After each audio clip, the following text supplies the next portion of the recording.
3장 13절로 14절은 오늘 봉독하신 장로님처럼 내가 잡은 줄로 여기지 아니하고 오직 한 일 뒤에 있는 것은 잊어버리고. 그래서 제가 이 본문을 선택하면서 내 삶에서 뭐가 기억에 남아있고 뭐가 잊어버릴 일인가 하는 생각이 들었습니다.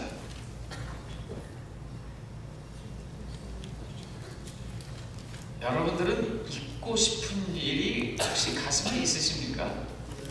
네. 내 인생에 있어서 그 일만큼은 정말 없었으면 좋을 뻔했다. 내가 왜 그때 그렇게 행동을 했나? 내가 왜 그때 그 말을 했나? 내가 그때 왜 거기 갔나? 내가 왜 그 사람을 만났나? 내가 왜 이런 것들이 한두 개쯤은 있으시죠?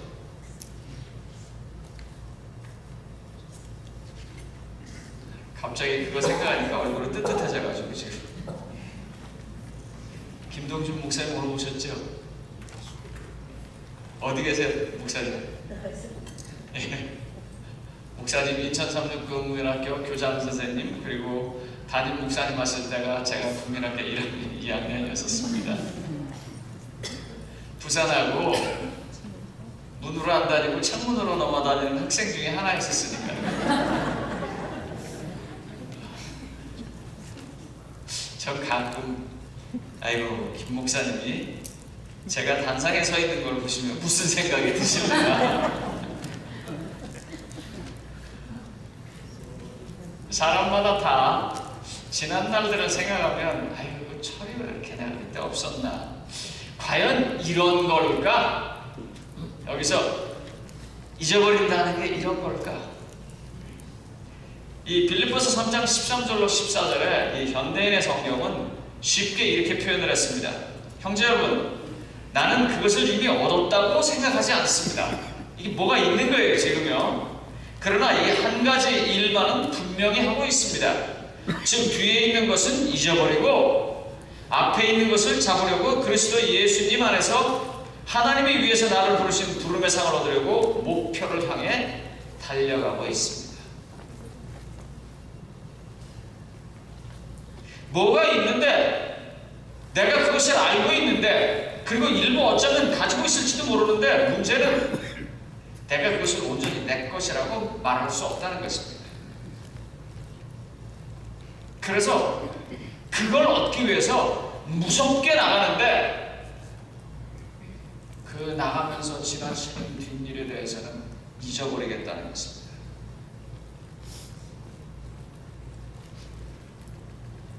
성도님 여러분, 목사의 삶은 참 쉽지 않습니다. 어제 띵동하고 문이 두드렸습니다. 그래서 후다다다닥 내려가니까 사람은 없고 까만 비닐봉지가 하나 문을 열을 때 확 나서 하고 놀랐어요. 거기에 보니까 고추가 들어있었습니다. 우리 성도님께서 집에서 기르신 것 좋은 거를 갖다 주시려고 갖다 줬어요. 사실 그런 거 받을 때요 되게 기분 좋습니다. 이 말은 많이 가져오려는 말입니다.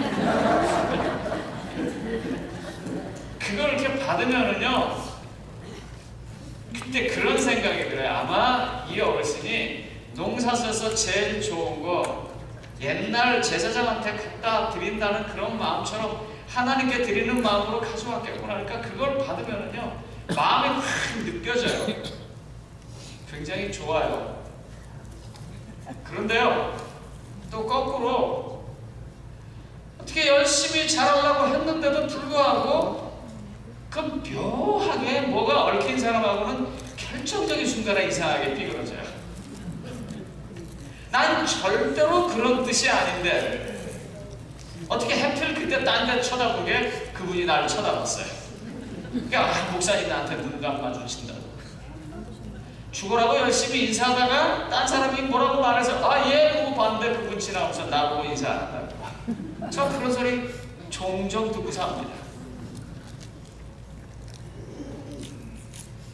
여러분 그때 제가 어떻게 하는 줄 아십니까? 먼저 제가 제 자신을 봐요.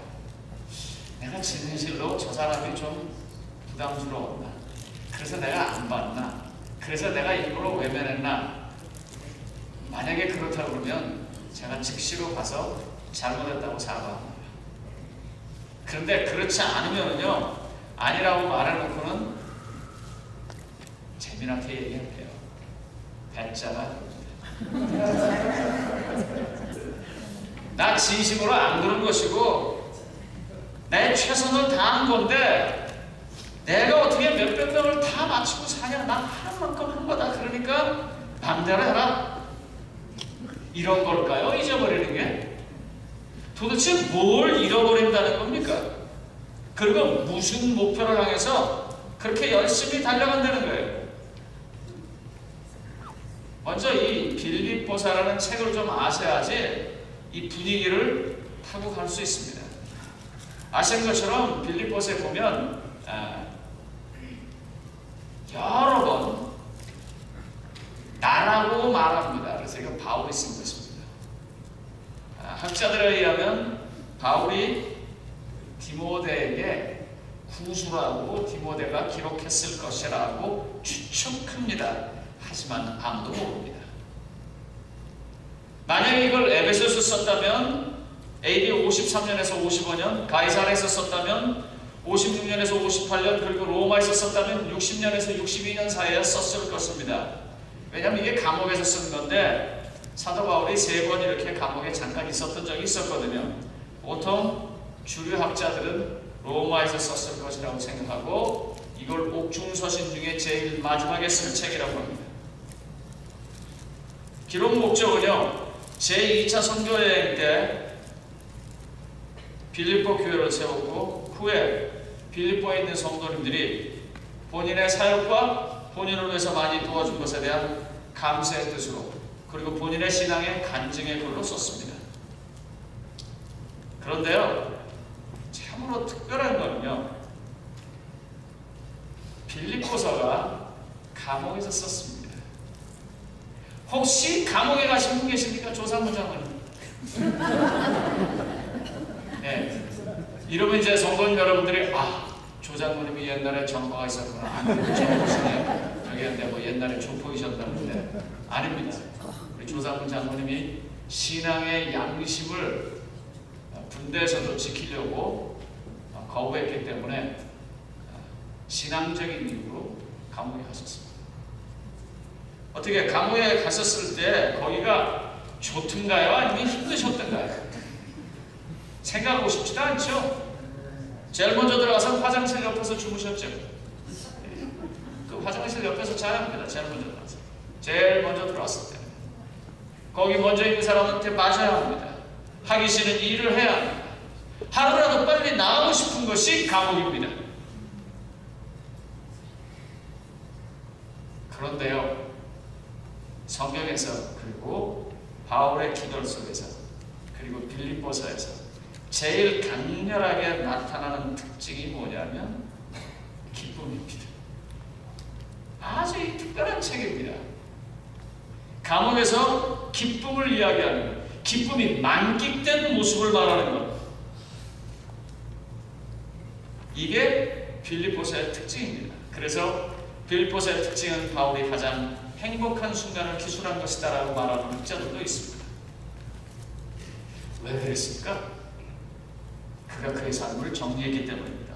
버릴 것은 확실하게 버리고 목적을 향해서 나갈, 붙잡을 것은 분명하게 잡았기 때문입니다. 아시는 것처럼 빌립보 이야기는 사도행전 16장에 나옵니다. 사도행전 16장은 아마 성경 내용 가운데 대부분의 사람들이 가장 잘 아는 책입니다. 사도행전 16장에 무슨 얘기 나오나요? 여러분들 제일 먼저 기억하시는 거예요. 16장 31절 뭐예요? 주 예수를 믿으라. 그리하면 너와 내 집에 구원이 있으리라 하는 그 말 뭐예요? 그거예요. 감옥에서 어떻게 합니까? 간수장을 기적 가운데서 회개시키는 경험입니다. 지진이 났고 옥토가 흔들리고 창고가 풀렸고, 그럼에도 불구하고 매를 맞고 들어와 있는 바울과 실라는 감사의 찬미를 부르면서 그곳에 있고 다른 죄수들까지도 그 분위기에 압도돼서 나가지 아니하고 있습니다. 왜요? 거기가 천국이었었습니다. 정말 의미 있는 경험입니다. 기도처가 있는가 하고 여기저기 둘러보다가 강가에서 루디아라는 그 당시에 자주새 옷이라고 말하면 귀족들이 입는 옷을 만드는 유력한 귀부인을 만나게 되고 그를 전도하고 그리고 교회를 세우는 경험이 있었습니다. 빌립보 교회는 그에게 뭘까요? 제가 이제 언젠가 은퇴가 돼서 떠났던 전근을 가서 갔던 이 로마린다 교회를 언제는 가야겠죠, 그죠? 그러면 돌이켜서서 내가 로마린다로 생각하면 무슨 생각이 날까? 여러분들은 나를 어떻게 생각할까? 제가 그런 생각 해봅니다. 제가 로마린다로 생각하면 제가 목회하는 중에 제일 좋았던 곳입니다. 사랑을 참 많이 받았어요, 여기 와서요. 그래서 하나님한테 그런 기도를 할 때가 많아요. 하나님이 참 내게 이루어 주시는 것을 많이 이루어 줬다고요. 제가 신앙 간증 하나 할게요. 저 사실 한국에서 미국 올 때 그렇게 썩 행복한 이유로 오지 못했습니다. 그런 소위 사람 냄새가 나는 인간관계의 얘기를 여기서 하고 싶지 않습니다. 아무튼 거의 쫓겨서 왔습니다. 그래서 참 한국에 돌아가고 싶었어요. 내가 잘못한 게 없고 또 내가 성경에 발을 멋지게 섰는데 그 발을 멋지게 쓴 것이 그 당시에 힘 있는 사람들에게는 자기 편이 아니기 때문에 저를 이렇게 미국으로 보내게 되고 제가 미국에 왔어요.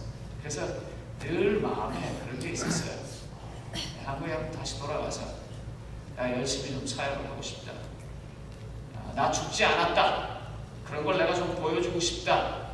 그런 게 제가 기도하지 않았지만 마음에 있었습니다.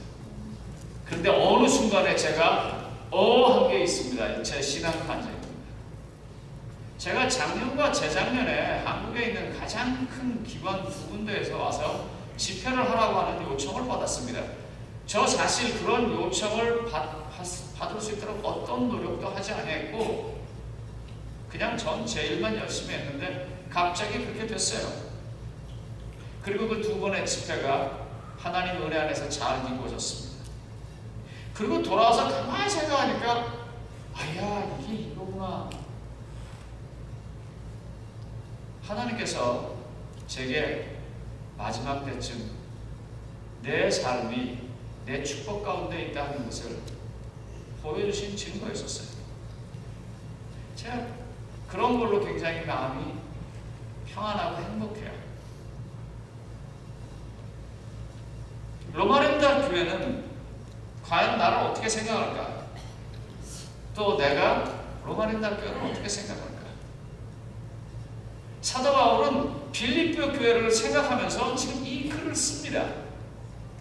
그런데 사도 바울의 생각 속에 있는 생각이 뭐냐면 빌립보 교회를 생각하면 빌립보 교회에서 만난 하나님을 생각하면 빌립보 교회에서 하나님과 함께한 경험들을 생각하면 그건 황홀한 기쁨이에요. 행복이에요. 성도님 여러분들, 무엇을 입고 무엇을 잡았기에 이런 아름다운 순간이 있었을까요? 그래서 성경 본문을 통해서 무엇을 잊어버리고 무엇을 잡았는지 좀 보겠습니다. 빌립보서 3장 12절입니다. 내가 이미 얻었다 함도 아니요 온전히 이루었다 함도 아니라 오직 내가 그리스도 예수께 잡힌 바 된 그것을 잡으려고 달려간다. 그러니까 지금 목적 잡아놓은 건 딱 정했어요. 예수님에게 잡혀서 살아가는 것. 예수님의 그 영역 안에서 흔들리지 않고 존재하는 것. 빌립보서 3장 1절로 11절에서 10절로 11절에서 그걸 다시 이렇게 구현해서 설명합니다. 내가 그리스도와 그 부활의 권능과 그 고난의 참여함을 알고자 하여 그의 죽으심을 본받아 어떻게 해서든지 죽은 자 가운데서 부활에 이르려 하노니 지금 사도 바울이 죽은 사람 가운데서 부활하고 싶은 경험이 있는 거예요. 구원받고 싶은 경험이 있는 거예요. 영생하고 싶은 경험이 있는 거예요. 여기서 굉장히 중요한 점이 있습니다. 사람들은 부활에 초점을 맞춥니다. 그러나 사도 바울은 지금 부활이 초점이 아닙니다. 그리스도와 같이 되는 것에 초점입니다. 이게 매우 중요합니다. 어떤 사람은요, 열심히 노력해서 돈을 많이 번 그 돈에 관심이 있습니다. 어떤 사람은 열심히 공부해서 얻은 학위에 관심이 있습니다. 그런 사람들은요, 돈을 벌기까지 노력한 사람들의 고통을 잘 모릅니다. 그런 사람들은 공부에 그와 같은 열매를 맺기 위해서 수고한 그 고통을 모릅니다. 그런 사람들은 진짜로 얻지 못합니다. 사도 바울의 지금 관심은 내가 예수님에게 잡힌 바 되고 예수님과 똑같이 되어보고자 하는 게 목표이고, 그렇기 때문에 마지막으로 그가 뭐까지도 원하는 거예요? 주님처럼 죽고 주님처럼 부활하는 것을 원하는 것입니다. 결국 이 말은 우리의 특별히 로마린다 국어부에 계신 성도님들처럼 이제 젊은 시절보다는 나이 들어서 삶의 후반부를 지나가면서 우리 앞에 다가야 할 어떤 일들을 아무도 피할 수 없는 그 일 앞에서 내 자신을 어떻게 준비시킬까에 분명한 답을 주고 있는 것입니다. 바울에게 있어서 몸의 부활은 아직까지 미래의 사건입니다. 그러나 그의 삶의 현실은 육체적, 도덕적 완전 상태를 꿈꿔보지만, 성화를 꿈꿔보지만 여전히 불완전해서 실수하고 연약한 부분을 가지고 있습니다. 그래서 성도의 기쁨과 평안으로 어느 때는 자기 자신을 지키기도 하지만 때때로는 세상의 유혹과 협박과 어려움에 흔들리기도 하고 일시적으로 위축되기도 하는 그런 자신을 바라보면서, 그럼에도 불구하고 내가 잡는 것은 저것이다라고 가고 있는 것입니다. 그것을 향해서 다름질합니다. 사도 바울의 이와 같은 경험은 다른 글에서도 나타납니다. 로마서 6장 22절에 그는 이렇게 말합니다. 이제는 너희가 죄에서 해방되고 하나님께 종이 되어 거룩함에 이르는 열매를 얻었으니 이 마지막은 영생이라. 거룩함에 이르는 열매를 열심히 맺다가 맨 마지막에 영생까지 가는 그 일을 사도 바울이 목표로 잡아놓은 것입니다. 갈라디아서 6장 8절에서 이 말을 다시 이렇게 설명합니다. 자기의 육체를 위하여 심는 자는 육체로부터 썩어진 것을 거두고 성령을 위하여 심는 자는 성령으로부터 영생을 거두느니라. 자기의 삶에서 날마다 성령과 동행하고 예수 그리스도 안에서 잡혀진 바 되는 삶을 살면서 그 결과로 영생이 얻어지기를 바라는 것입니다.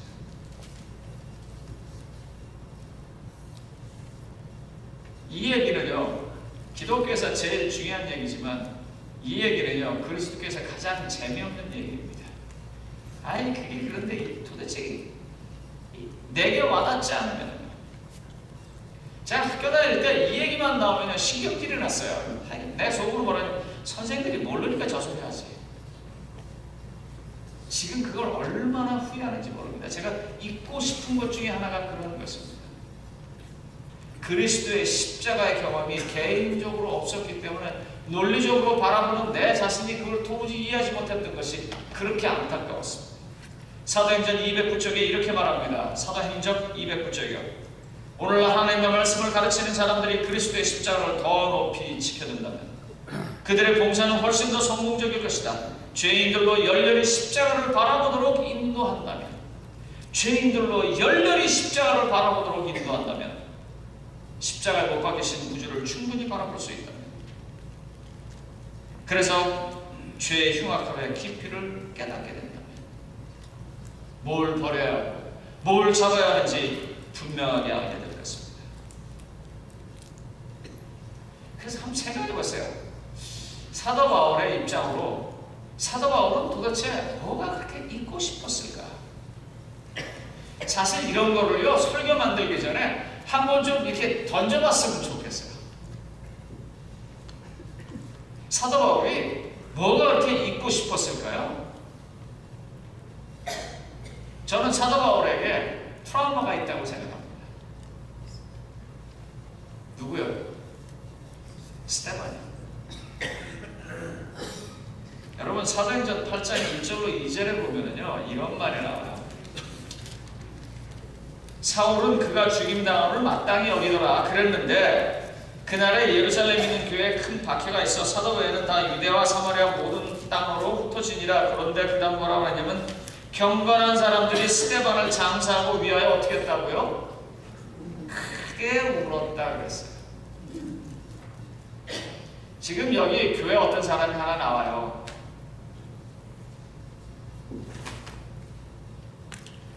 제가 목회를 하면서 성도님들에게 정말 좀 부탁드리고 싶은 게 있습니다. 요즘 이 가정이 깨어지는 일은 정말 다반사입니다. 뭐 어떤 사람은 5가정이 한 가정이 깨진다, 어떤 사람은 4가정이 한 가정이 깨진다, 어떤 사람은 최근에는 2가정이 하나가 깨진다고 그래요.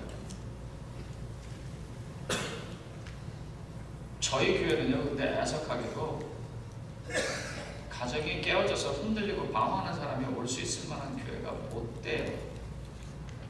그래서 그렇게 되면 결국 교회를 떠나요. 그런 사람들도 와서 위로받고 보호받고 구원받을 수 있는 교회가 좀 되었으면 좋겠습니다. 제가 너무 바라는 거는요, 내 호기심 때문에 상대를 아프게 하지 않았으면 좋겠어요. 듣지 않으니까 누구의 가정이 깨진다는데 저거 저러면 안 되는데 안 되는 건 그 사람 더 잘 알아요. 그런데도 그렇게 했을 때 그냥 예전처럼 똑같이 좀 대해주세요.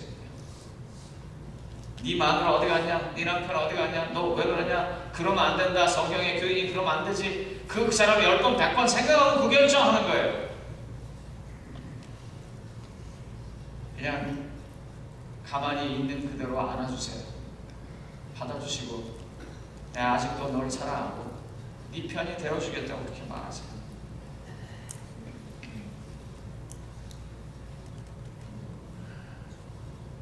사도 바울이 교회 가면은요 스데반의 시구를 보겠습니까? 안 보겠습니까?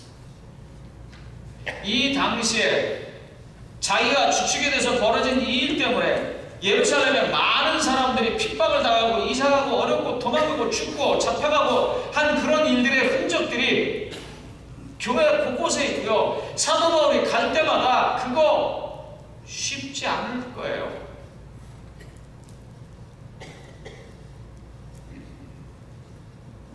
사도 바울이 어떻게 견뎠을까요? 사도 바울이 어떻게 이걸 감당하면서 사역을 계속할 수 있었을까요? 여기 보면 뭐라 그러냐면 그리스도의 십자가를 더 높이 지켜둔다면 죄인들로 열렬히 십자가를 바라보게 한다면 그랬는데 로마서 8장 32절에 이렇게 말합니다. 자기 아들을 아끼지 아니하시고 우리 모든 사람을 위하여 내주시니가 어찌 그 아들과 함께 모든 것을 우리에게 주시지 않겠느냐. 사도 바울이 유일하게 견딜 수 있는 건 이거예요. 내 죄가 크지만 내 죄 때문에 상처 입은 사람이 많지만 그리고 그것 때문에 내 자신이 너무 아프지만 그게 너무 크고 깊지만 그래도 하나님은 더 크시다는 거예요. 하나님의 사랑은 더 크다는 거예요. 하나님의 능력은 더 크다는 거예요. 왜? 하나님이 자기 아들까지도 포기하면서 그걸 갚아주셨으니까요. 사도 바울이 잡는 유일한 길은 그것밖에 없어요. 이사야서 1장 18절에 이렇게 말합니다. 여호와께서 말씀하시되 오라 우리가 서로 변론하자. 너희가 너희 죄가 주홍 같을지라도 은과 같이 희어질 것이요 진홍같이 붉을지라도 양털까지 희게되리라. 아마 사도 바울이요 율법에 맞춰서 열심히 살다가 그 결과로 스데반을 죽이고 난 다음에 다메섹 도상에서 예수 그리스도를 만나고 자기의 삶이 바뀌면서 이사야서 1장 18절 자기가 그렇게 맨날 공부했던 구약성경의 의미를 그때 제대로 깨달았을 것입니다. 여러분 그가 아무리 노력해도 죽은 스데반이 돌아올 수 없고요. 그가 아무리 노력해도 그 당시에 핍박받고 어려움 겪었던 그 일이 세상에 되돌려질 수는 없습니다. 유일하게 그 일이 될 수 있다면 부활해. 그도 같이 부활해서 그를 만나고 그에게 사과하고 그에게 용서를 빌고 그와 함께 하나 되는 것뿐인데 그건 오직 하나님만이 해줄 수 있습니다. 그런데 하나님께서 그 일을 해주겠다고 약속하시잖아요. 내가 내 아들까지 주면서 한다고 말하잖아요. 여호와께서 뭐라고 말해요? 너희 죄가 주홍 같을지라도 와라! 와서 이야기하면 내게 내어놓는다면 흰 눈처럼 양털처럼 깨끗하게 해주시겠다. 사도 바울은 이런 트라우마를 잊고 싶었습니다. 그래서 버리는 거예요. 우리가 가지고 있는 죄, 우리가 가지고 있는 문제, 그것 때문에 가슴 아팠던 일, 나뿐만 아니라 남까지 힘들게 했던 그 일, 이제 그만 그리스도 앞에 내어놓고 잊어버리시기 바랍니다. 그건 내려놓고 가야 할 것입니다. 그게 자연스럽게 잊혀지지 않을 것이에요. 그걸 잊는 데는 굉장한 힘이 필요할 것입니다.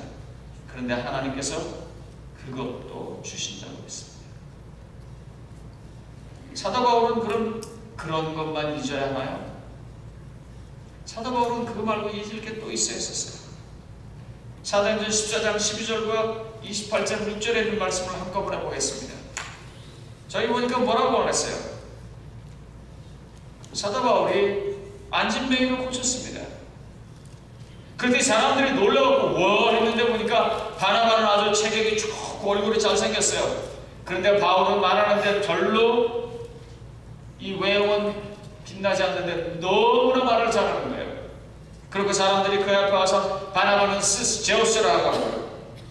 바울은 그 중에 말하는 자이므로 그들이 믿고 있었던 신, 말하는 신, 웅변의 신, 헤르메스, 허메라고 말합니다. 사도행전 28장 6절에 보면은요, 멜리데 섬에 기적이 일어납니다. 그들이 3주 동안 굉장히 힘들고 어려웠어요. 해가 다 깨어지고, 그리고 겨우 멜리데 섬에 도착했습니다. 사람들이 그 어려운 환경에서 온 걸 보고 하나님의 어떤 특별한 뜻이 있다고 생각하고 그 토인들이 거기서 그 사람들을 잘 돌봐주는데 나무가에서 뭐가 튀어나와요? 뱀이 튀어나와요. 그것도 아주 굉장한 독사가 튀어나와서 바울을 뭅니다. 그런데 바울이 그냥 툭툭 털어버리고 괜찮으니까 사람들이 저 사람이 바다에서는 구원을 받았어도 전 틀림없이 죽어야 할 만한 죄인이구나 그렇게 생각하는데 죽지 않아요. 그래서 보면 그가 붙든지 갑자기 엎드려져 죽을 줄을 저희가 기다렸더니 오래 기다려도 그에게 아무 이상이 없음을 보고 돌려 생각해 말하되 신이라 하더라. 그러면서 막 절하려고 할 만큼 그는 위대한 일도 했어요. 그런데 사도 바울은 이것도 잊어야 합니다. 예수님을 알고 예수님 안에 하나 된다고 하는 것은 지난날의 아픈 추억과 상처들 정말 되돌리고 싶지 않고 기억조차도 하고 싶지 않은 것을 잊어버려야 할 뿐만 아니라 내가 하나님 나라와 하나님의 교회와 내 신앙을 위해서 내 가족을 위해서 내 공동체를 위해서 했던 수많은 일들도 잊어야 합니다. 왜냐하면 그건 하나님께서 주신 것이니까요. 빌립보서 3장 5절로 9절은 이렇게 말합니다.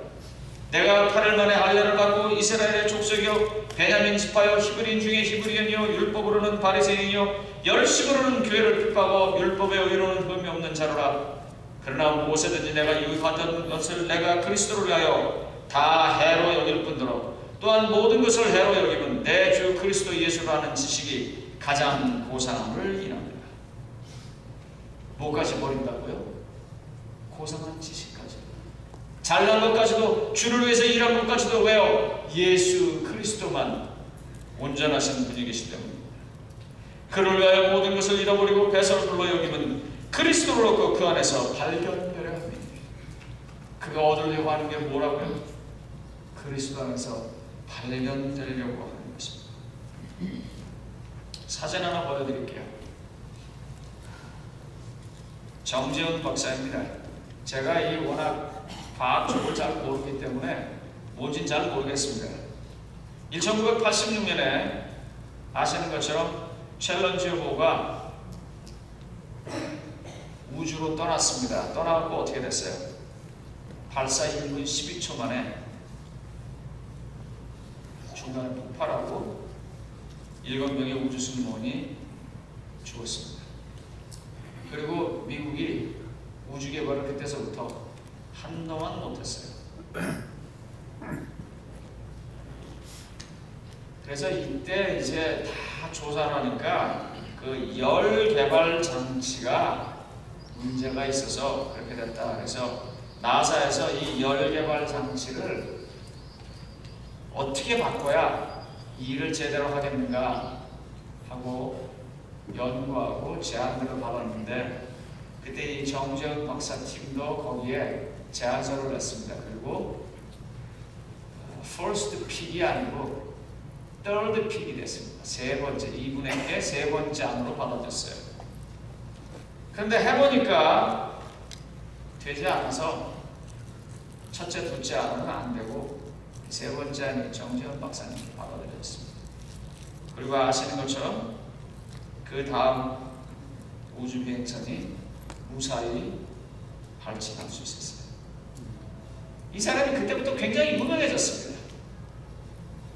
근데 이분이 어디 가서 이제 당신은 어떻게 그렇게 했냐 그러면 이분이 뭐라고 말하냐면 다 주님의 은혜로 그렇게 했습니다. 그렇게 말을 해요. 근데 이분이 그러는 거예요. 제가 이번에 가는 글을 읽어보니까 그렇게 해놓으면 그거만 빠진대요. 이 신문에 가서 이제 그 얘기를 하면 뭐 이제 공부는 어떻게 했고 이분이 서울대 금속공학과 나왔습니다. 뭐 이제 뭐 이런 거 했고 뭐 이렇게 해서 이렇게 연구해서 이거 했는데 이 모든 것들은 다 하나님께서 내게 주신 것입니다. 그럼 나중에 그 기사가 난 거 보면 그거만 없다는 거예요. 그래서 그분이 답답해서 쓴 글을 읽었습니다. 그분이 아침 4시 15분에 일어난답니다. 네.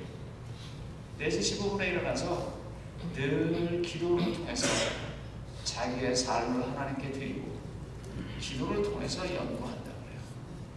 이분이 보니까 신학대학에서 목사 학술만 받았지만 MD부까지 했더라고요. 마스터 오브 디비니티라고 해서요. 그 목사님이 되기 위한 기본 과정 중에 하나입니다.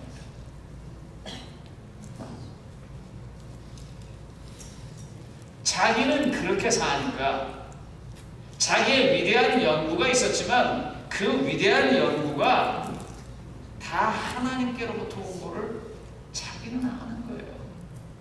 그 위대한 연구가 있어도 잊어버리고 그 위대한 연구를 하게 해주신 하나님 앞에 있는 거예요. 그게 그리스도 안에서 잡힌 거라고 말하고 있어요. 그리스도를 얻은 거라고 말하고 있어요.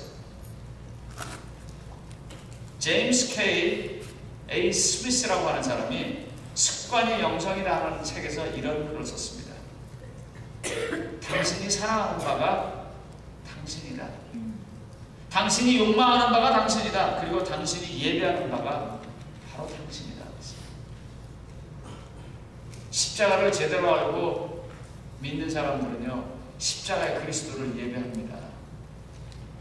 그렇지만 아직도 자기 속에서 욕망이 있고 욕망 중에 가장 큰 영생이나 구원을 생각하는 사람들은요, 그런 걸 예배하고 그게 그입니다. 그리고 그런 사람들은 그리스도 안에 잡혀있는 것이 아닙니다. 성도님 여러분, 사도 바울은 자기의 가슴 아팠던 추억도 그리스도의 사랑 때문에, 자기 깊숙한 에 있는 영혼의 상처도 그리스도 안에 있기 때문에 잊어버렸습니다. 뿐만 아니라 사도 바울은 자기가 했던 기적을 행했고 위대한 설교를 했고 심지어 순교하는 것까지라도 그리스도 안에 있기 때문에 잊어버렸습니다. 거꾸로 사도 바울은 자기가 그렇게 아픔이 있고 잘못한 게 있고 힘든 게 있지만 예수 그리스도 안으로 들어갔기 때문에 주님 안에서 설 수 있었습니다. 뿐만 아니라 위대하고 굉장한 기적과 능력 있는 일을 행했음에도 불구하고 그가 그리스도 안에 있었기 때문에 자만하고 자기 자신을 나타내지 않았습니다. 성도님 여러분, 이제 우리는 새로운 교회에 들어가야 할 일을 목전에 두고 있습니다. 저 안에서 지금보다 훨씬 더 많은 문제들과 훨씬 더 힘든 일들이 벌어질 것입니다. 그러나 그 문제보다, 그 벌어지는 사건들보다 더 큰 하나님이 계신 것을 믿게 되시기 바랍니다. 여러 가지 문제들이 있지만 감당해 주실 수 있는 능력을 준다는 하나님이 계신 것을 믿고 그 안으로 들어가시기 바랍니다. 그 하나님 안에서 잡혀 있게 되시기 바랍니다. 그래서 그 안에서 맨 마지막 열매로 주어진 영생이 우리 모두에게 하나님께서 주시는 선물로 있게 되기를 바라고 말씀을 마치겠습니다.